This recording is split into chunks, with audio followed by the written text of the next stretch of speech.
নমস্কার বন্ধুরা, আপনাদের সবাইকে স্বাগত জানানো হচ্ছে আমাদের এই আধ্যাত্মিক চ্যানেলে।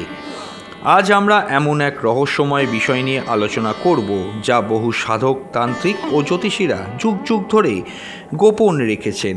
জ্যৈষ্ঠ মাস। হিন্দু ধর্মে এই মাসকে শুধু গরমের মাস বলা হয় তা নয়, একে বলা হয় অগ্নিতত্ত্বের মাস। এই সময় সূর্যের শক্তি সবচেয়ে প্রবল থাকে। মানুষের ভিতরের কর্মফল, ভাগ্য, আত্মবিশ্বাস এবং শক্তি সব কিছু যেন জেগে উঠতে শুরু করে। আর এই সময় কিছু বিশেষ মন্ত্র জপ করলে বন্ধ ভাগ্য খুলতে শুরু করে বলে বিশ্বাস করা হয়। আজকের এই গুরুত্বপূর্ণ ভিডিওতে আমরা জানব জ্যৈষ্ঠ মাস কেন এত শক্তিশালী, কোন মন্ত্র সবচেয়ে কার্যকর, কখন জপ করলে ফল দ্রুত আসে, মন্ত্র জপের বৈজ্ঞানিক ও আধ্যাত্মিক ব্যাখ্যা কী, এবং কিভাবে এই মন্ত্র আপনার জীবন বদলাতে পারে। ভিডিওটি শেষ পর্যন্ত অবশ্যই দেখবেন, কারণ শেষের দিকে আমি এমন একটি গোপন নিয়ম বলবো যা না মানলে মন্ত্রের ফল পূর্ণ হয় না। বন্ধুরা, জ্যৈষ্ঠ মাস মানেই প্রবল সূর্য শক্তি। এই সময় সূর্যদেবের তেজ পৃথিবীতে সবচেয়ে বেশি অনুভূত হয়। জ্যোতিষমতে সূর্য হলো আত্মার কারক, সম্মানের কারক, রাজযোগের কারক, ভাগ্যের দরজা খোলার শক্তি।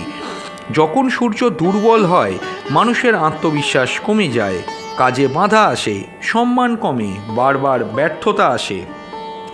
আর যখন সূর্য শক্তিশালী হয়, তখন মানুষ ভেতর থেকে জেগে ওঠে। তাই জ্যৈষ্ঠ মাসে সূর্য সম্পর্কিত মন্ত্র জপ করলে ভাগ্যের ব্লকেজ এনার্জি ধীরে ধীরে সরে যেতে শুরু করে বলে বিশ্বাস করা হয়। জ্যৈষ্ঠ মাসে সবচেয়ে বেশি জপ করা হয় এই সূর্য মন্ত্র, যেটি হলো ওং ঘৃণী সূর্যায় নমঃ। এই মন্ত্রকে বলা হয় সূর্য জাগরণের মন্ত্র। বিশ্বাস করা হয় এই মন্ত্র মানুষের ভেতরের নেগেটিভিটি পোড়াতে শুরু করে। ফলাফলস্বরূপ আত্মবিশ্বাস বাড়বে, মন পরিষ্কার হবে, সিদ্ধান্ত নেওয়ার শক্তি আসবে, কর্মে বাধা কমবে, ভাগ্যের এনার্জি ধীরে ধীরে অ্যাক্টিভেট হবে। শাস্ত্রমতে এই মন্ত্র জপ করার সেরা সময় হলো সূর্যোদয়ের ঠিক পরে, কারণ তখন সূর্যের প্রাকৃতিক এনার্জি সবচেয়ে বিশুদ্ধ থাকে। সকালবেলা স্নান করে পূর্ব দিকে মুখ করে সূর্যের দিকে তাকিয়ে 108 বার জপ করুন। সম্ভব হলে একটি তামার পাত্রে জল নিয়ে সূর্যদেবকে অর্ঘ্য প্রদান করুন, তারপর এই মন্ত্র জপ করুন। এবার আসি বৈজ্ঞানিক ব্যাখ্যায়। অনেকে ভাবেন মন্ত্র মানে কুসংস্কার, কিন্তু মডার্ন সাউন্ড সায়েন্স বলছে কন্টিনিউ যদি কেউ মন্ত্র জপ করতে থাকে, তাহলে সেটি ব্রেন ফ্রিকোয়েন্সিকে প্রভাবিত করতে পারে। যখন কেউ একই শব্দ একটা রিদিমের মধ্যে শুনতে থাকে, তখন ব্রেনের স্ট্রেস ওয়েভ ধীরে ধীরে কাম হতে শুরু করে, বিশেষ করে ওং, যেটি অবশ্যই নার্ভকে কিন্তু ঠান্ডা করতে যথেষ্ট সাহায্য করে। ফলাফলস্বরূপ অ্যাংজাইটি কমতে পারে, মনোযোগ বাড়তে পারে, ইমোশনাল স্টেবিলিটি বাড়তে পারে। আর মন যখন স্টেবল হয়, তখন ডিসিশন মেকিং ইমপ্রুভ হয়, ফলে জীবনে সুযোগ বাড়তে শুরু করে। এটাই অনেকের সময় মানুষ বলে থাকে ভাগ্য খুলে যাওয়া। আপনি হয়তো দেখেছেন কেউ হঠাৎ জীবনে সফল হয়ে যায়, কেউ হঠাৎ সম্মান পেতে শুরু করে, কেউ আবার হঠাৎ আত্মবিশ্বাস ফিরে পায়। আধ্যাত্মিক মতে যখন ভিতরের সূর্য শক্তি জাগতে শুরু করে, তখন মানুষের অওরা পরিবর্তন হতে শুরু করে। তার কথাবার্তা, চোখের দৃষ্টি, সিদ্ধান্ত নেওয়ার ক্ষমতা সব কিছু ধীরে ধীরে বদলে যায় এবং মানুষ নতুন সুযোগ অ্যাট্রাক্ট করতে শুরু করে। শুধু মন্ত্র জপ করলেই হবে না, জ্যৈষ্ঠ মাসে কিছু কাজ এড়িয়ে চলতে বলা হয়, যেমন অতিরিক্ত রাগ, বাবা মাকে অসম্মান করা, মিথ্যা বলা, অহংকার করা, অন্যকে অপমান করা। কারণ সূর্য মানে শুধু শক্তি নয়, সূর্য মানে ক্যারেক্টার, অর্থাৎ আপনার চরিত্র।